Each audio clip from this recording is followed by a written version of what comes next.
Okay, let's start. Ang pinakauna mong gagawin bago ka gagawa ng perspective ay gagawa muna tayo ng horizon line. Okay? Dito muna tayo gagawa.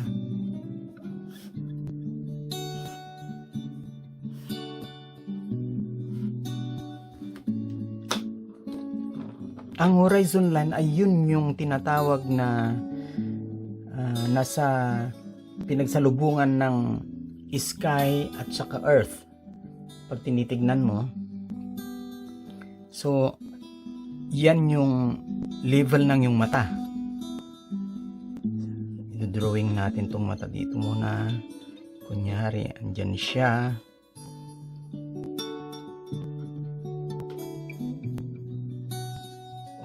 Okay. Yan yung mata. Pag titignan mo, ito yung mata, dyan siya naka-level. Okay? Ngayon, ang ipapakita ko muna sa inyo ngayon, isa-isayin natin ay yung 1 point. May tinatawag kasi nga vanishing point, kung saan nagsisimula, dyan natin kukunin lahat yung pag-project natin ng mga lines. Okay? So, gagawa tayo ng simple box muna para madaling maintindihan. Okay?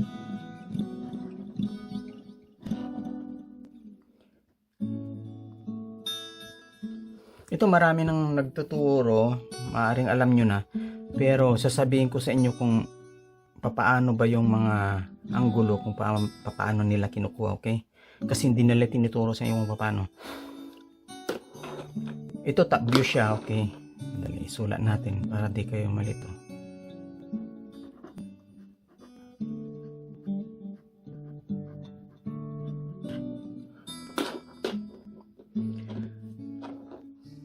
Ngayon, yung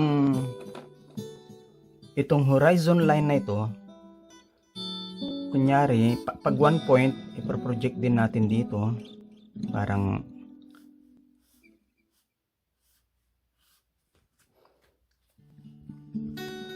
pinapakita ko lang dyan kung paano siya nakaparallel dito sa line na yan. Makikita nyo mamaya yung mga ibang ituro ko sa inyo kung paano yan mababago. Okay? Now, pag 1 point, nandito ka sa gitna, yung point mo, gagawa tayo dito. Okay? Yan yung vanishing point.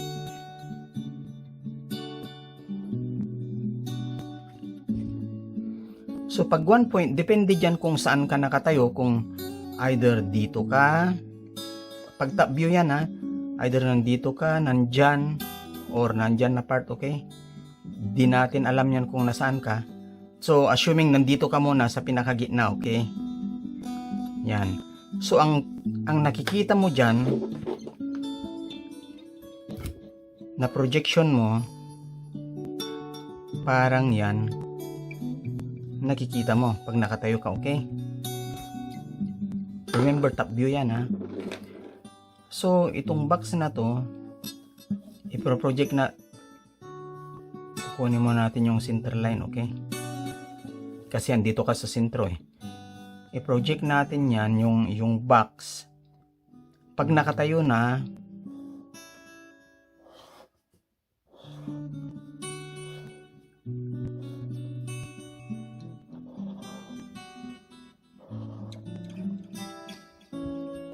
yan. So manggagaling ka din dito. Lahat ng projection mo, itong line na ito,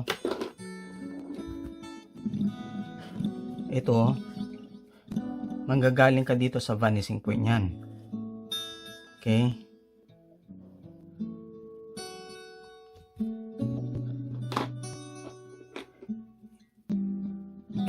Sandali, kuha tayo ng ibang kulay para hindi kayo malito.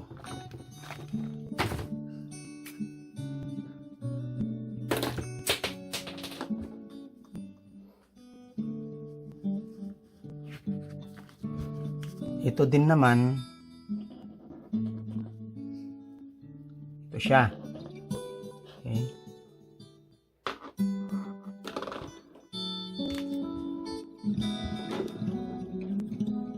Ito siya, di ba?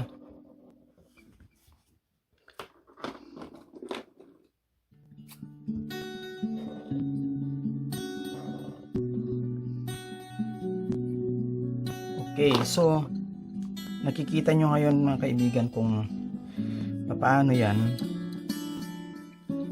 I-shade natin nga dito itong pinaka front nya.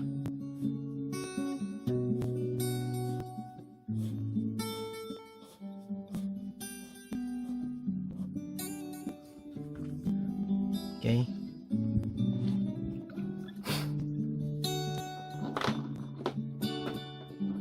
So tapos na yung nandito tayo.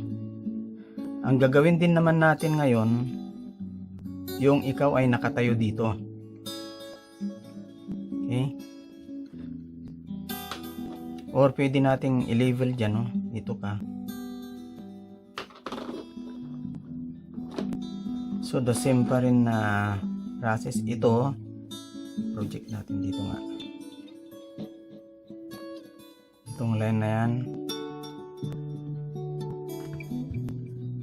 Gagawa muna tayo ulit ng box.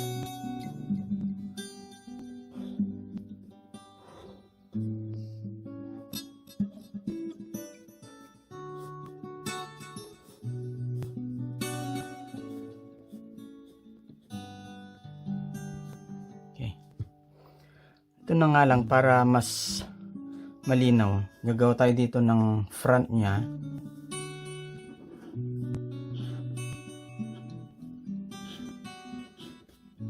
Ito yung shades natin.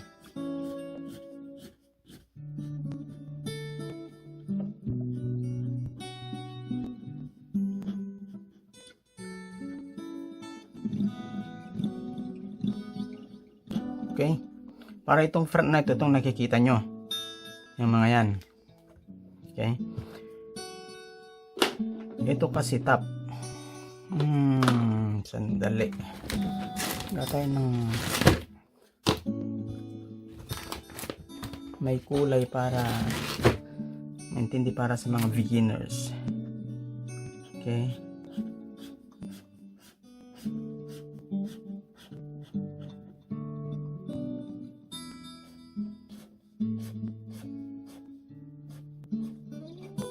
Pasensya na, square yan, parang rectangle na kasi ito, mahaba. So gagawa din tayo ulit nito, project natin. Itong green na to, di nandito siya. Manggagaling ka pa rin dito sa vanishing point natin. Dali, project natin dito. Project lang natin yan. Galing doon, okay. Galing pa rin doon. Okay. Itong blue na ito na siya. Okay.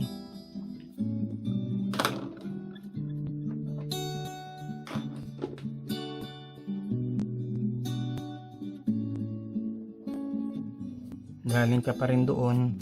Ito na lang green. From this vanishing point, galing ka pa rin doon. Okay.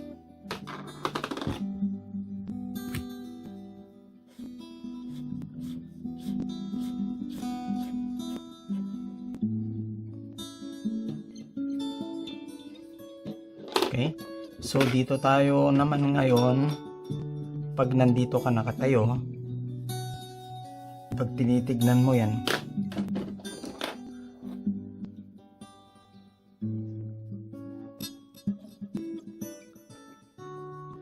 yun din naman tingin mo. Okay. Para pare-pareha sila ng laki.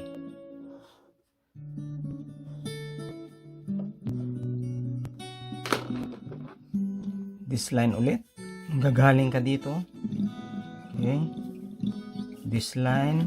Gagaling ka dito. Okay.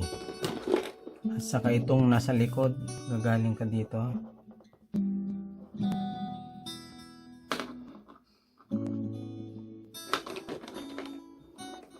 So, ito project na natin. Okay. Ito yung pinakaharap.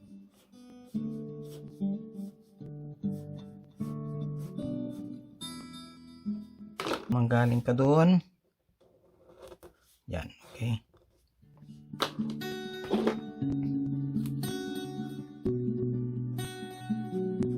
Yan na po, binabagalan ko para sa mga beginners. Sa mga nakaalam na nito, skip nyo lang para di kayo maboring. Okay? Intended po sa mga wala pang kaalam-alam about sa perspective. Mamaya tatalakayin natin yung mga medyo complicated siya. Okay? So yan, galing ka lahat dito sa point na yan. Okay? Sa vanishing point na yan. So, pag nandito ka rin dyan, pwede mong gagawin din dyan na nasa overhead ka. Overhead ka, ibig sabihin, mas mataas na yung mata mo. Nagawa na lang tayo ng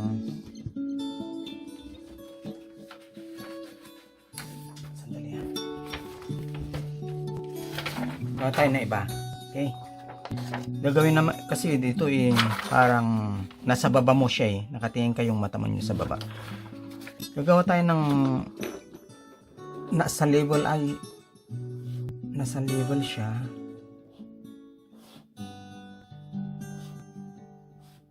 Okay. Yan yung vanishing point natin. So gagawin naman natin ngayon ay yung nasa bandang taas siya. Okay? The same box pa rin. Gagawa tayo dito.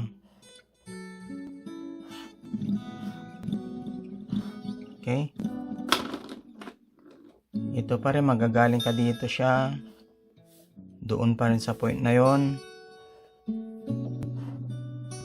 Okay? Itong mga line na to, nakalimutan ko sinabi sa inyo kanina. Itong mga to, always naka-horizontal ka, at ito naman always nasa vertical ka. Kung bagay itong edge ng papel mo na ito, pag i-project mo yan,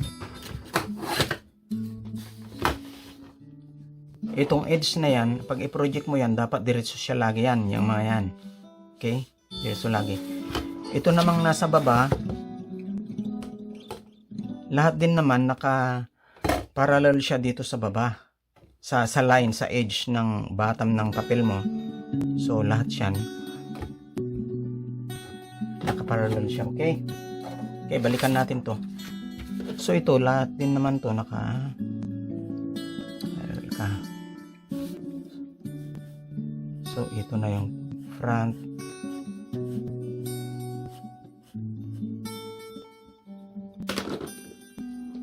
Ito, manggagaling din doon. Ito pala yung blue. Doon. Okay.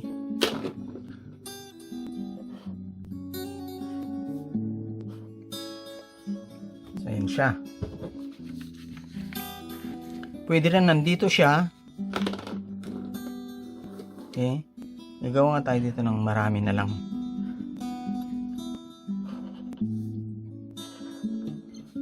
Para umikot.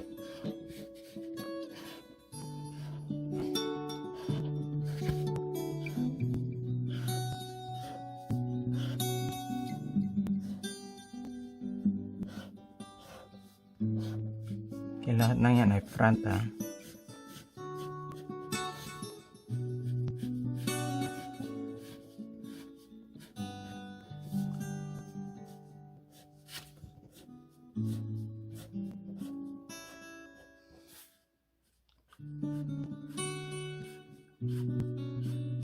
nagliliparan na to. Okay. So lahat din ng yan manggagaling dito sa point na yan, sa vanishing point, doon,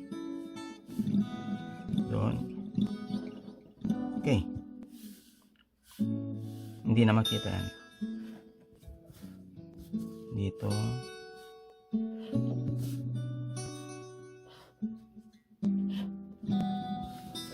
Dito naman.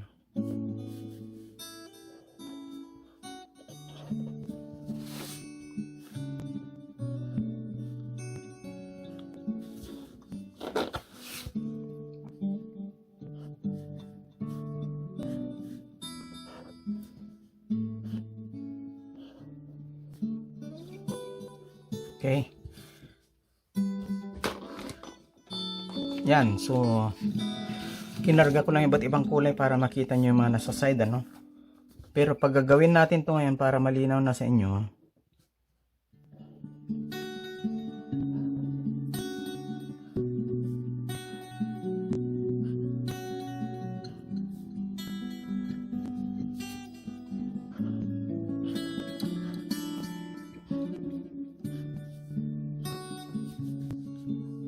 kunyari ito na yung bata mo.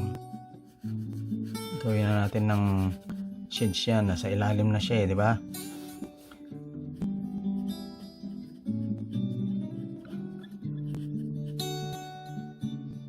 Yan, katulad ng texturing pala.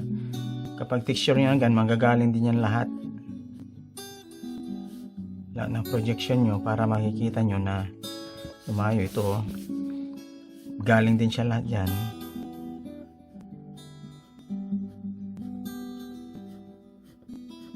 Okay.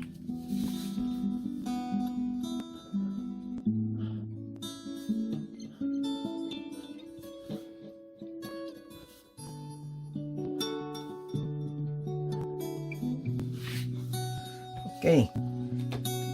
So, makikita nyo po ngayon yan. Andyan yung demonstration about sa 1-point perspective. Okay, ang isusunod natin na gagawin mamaya ay yung sa 2 points, okay? Yan, kita ko lang sa inyo lahat na galing lahat dun, okay?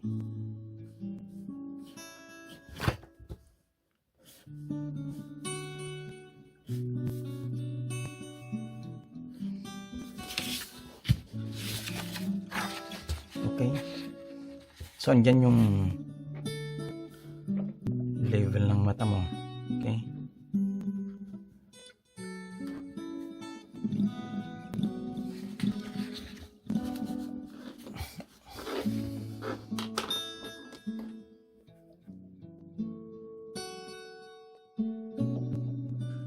Ang sunod naman natin gagawin ngayon ay ang 2-point perspective, okay? Nandito pa rin yung ating horizon line. Ang pagkakaiba nung kanina sa 1-point perspective,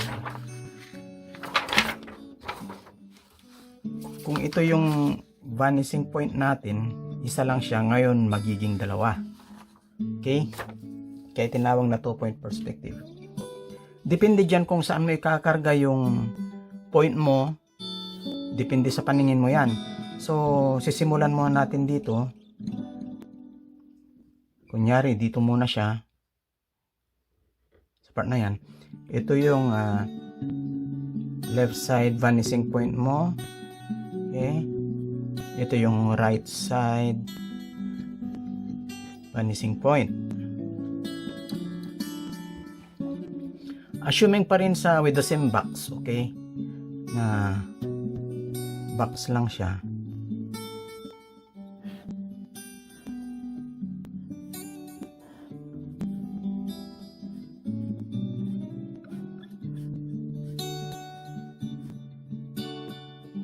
Box lang po muna para madali nyong maintindihan. Hindi siya complicated. Kasi sa ngayon ay pinapaliwanag ko lang kung paano nyo kunin. Pag 2 points na siya, kung yung kanina ay naka parallel ka dito sa line na to, top and bottom line, sa ngayon naman ay gagawin natin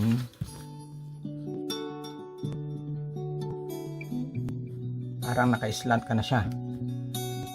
Ang mangyayari, nandito na ngayon yung mga points mo dito sa point na yan o dyan, okay?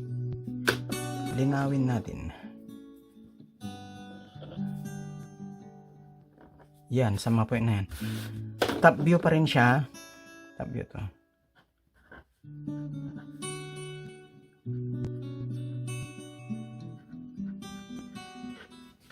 Okay. So kung mapapansin nyo, ito kanina naka parallel siya dito. Yun ay hindi na naka angle na siya, di ba?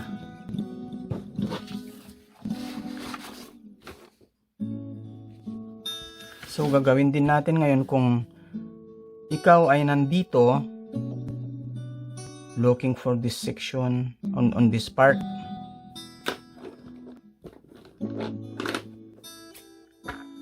kapag nakatayo ka dito yung top view, i-drawing nga natin dito yung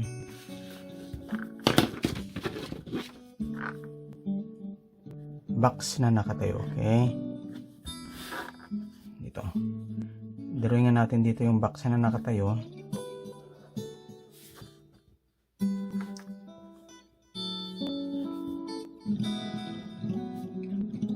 Okay,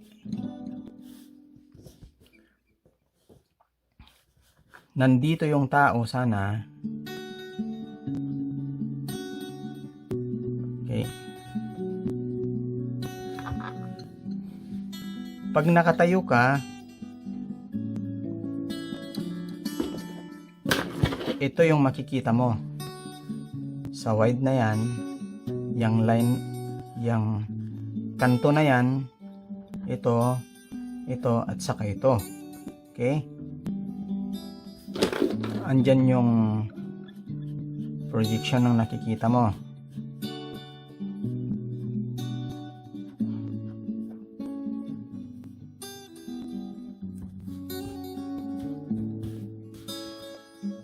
Okay, himayin natin.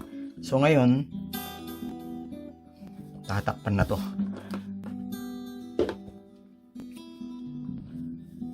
Itong nakikita mo na ito, gagawa tayo dito.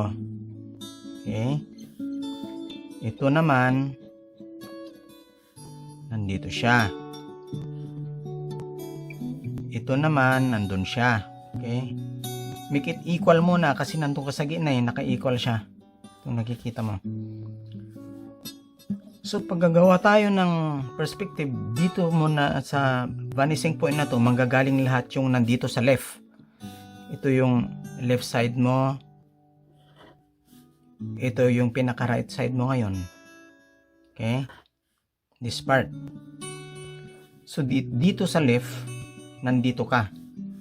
Okay, so manggagaling ka dito sa left vanishing point lahat, i-project mo yan. Gamitan natin ng ruler para makita yung paano siya.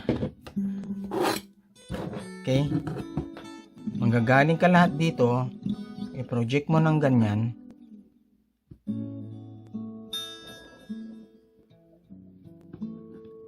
Dito rin sa bandang baba, manggaling ka rin dito. So, okay. And from the right vanishing point naman, dito sa edge na yan, line na yan, dito ka rin magagaling. Gagawin nyo dyan, itusok nyo yung kung lapis or ballpen or what, anong ginagawa nyo, tusok nyo dyan para iikot siya ng ganyan. Ang ginagawa ko noon nung nasa college ako, tutusukan niya ng pushpin para mabilis kang mag-draw ng perspective, diba? Tutusok mo, gaganyan ka na lang, project mo na lang lahat. So nandyan.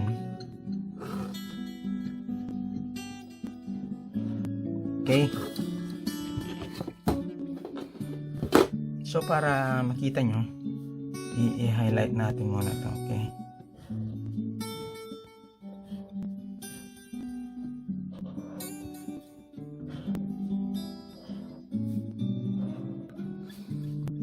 okay. So kapag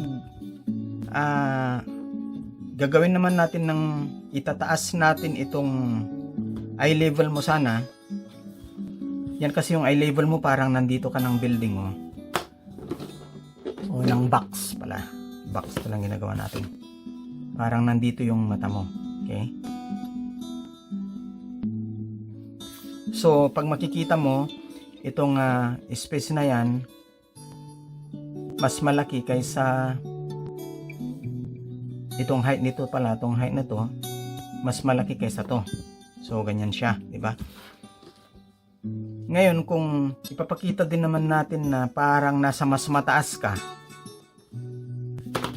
sabihin nating nandito ka, nakatuntong ka, no? Nakatuntong ka ng punso. Yan. So, yan, nakikita mo ngayon, ang level ng mata mo ngayon, nandun na siya sa projection na yan, mas mababa ka na kaysa sa object mo. So, gagawin din naman natin ngayon, andito yung simula naman ng object mo. Ito, pinakamataas na to. Ito, gagawin natin dito, no? Okay, project natin tong line na to. Kita nyo ba? So itong edge na yan, mas mababa ka na sa eye mo, di ba? Ito na siya. Andito yung vanishing point mo. Okay? So project natin to. Pababa. So project din natin ito.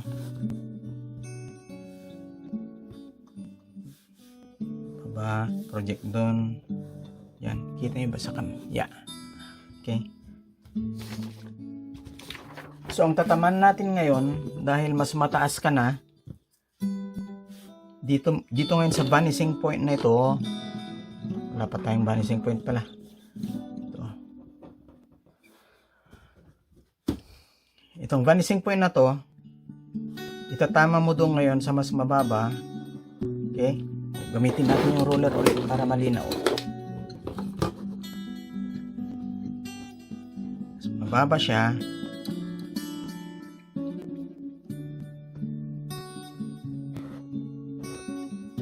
Okay, dito naman sa left side,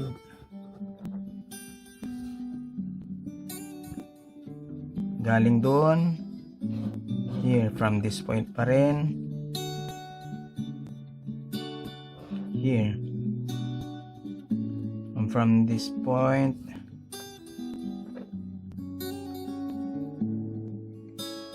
here. Idiretso nyo lang yan para makita nyo yung paano magtama, kasi baka may problema nyo kung paano pagtamahin yun, yung andito siya. So idiretso nyo lang. Okay, pakita ko lang. Okay, yan. Dito din naman siya. So makita mo na doon din nagtama, right? So yun na ang final na line mo.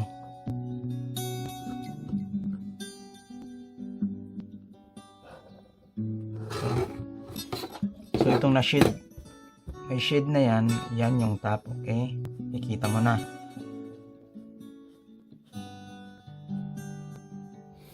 So makikita nyo yung comparison ngayon nito at saka yan.